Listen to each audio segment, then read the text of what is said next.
భోది ప్రేక్షకులకు నమస్సులు. దేశానికి పట్టుకొమ్మలైన పల్లెటూర్ల గురించి ఈరోజు మాట్లాడుకుందాం. ప్రకృతి అందాలు పల్లెకు చిహ్నాలు, ఆప్యాయతతో కూడిన పలకరింపులు పల్లెకు చిరునామాలు. కానీ మారిన జీవన విధానంతో పట్టణాలకు వలసపోతున్న విధానం నేడు పల్లెలను నిర్జీవంగా మారుస్తున్నాయి.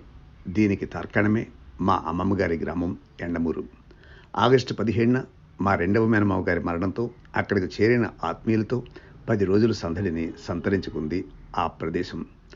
150 సంవత్సరాల క్రితం నిర్మాణం చేయబడి అనేక తరాలను చూసిన మండువాయిల్లు, 90 సంవత్సరాల క్రితం నిర్మాణం చేసి శిథిలావస్థితిలో ఉన్న రామాలయం చూస్తుంటే బాల్యం గుర్తుకు రావడమే కాదు, మనసు మొగబోయింది. ప్రత్యామ్నాయం లేని ఈ పరుగుల జీవితాలకు శ్మశానం ఆఖరి మజిలీ అయితే, ఆ మార్గంలో పల్లెకి వెళ్లే ఇలాంటి సందర్భాలు పల్లె పునరుద్ధరణకు పనికిరావు, కానీ మనసు ప్రశాంతతకు, గతించిన మనవాళ్లను స్మరించుకోవడానికి మాత్రం ఇదొక వేదిక.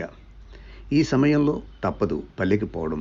అందుకే పల్లె తల్లి వంటిది, పట్టణం ప్రియురాలు వంటిది అనే సీనారే కూడా ఒక సందర్భంలో చెప్పడం జరిగింది. ఇప్పుడు మా రెండవ మేనమామ గారి సంస్కార కార్యక్రమాలకు వెళ్ళినప్పుడు నా మొబైల్ ఫోన్లో బంధించిన ఆ పల్లెని చూద్దాం. మరణ దినాదార్ధ్య తస్మై హరిగర్తవ్య దహన జనిత తాప తృష్ణ విపాస.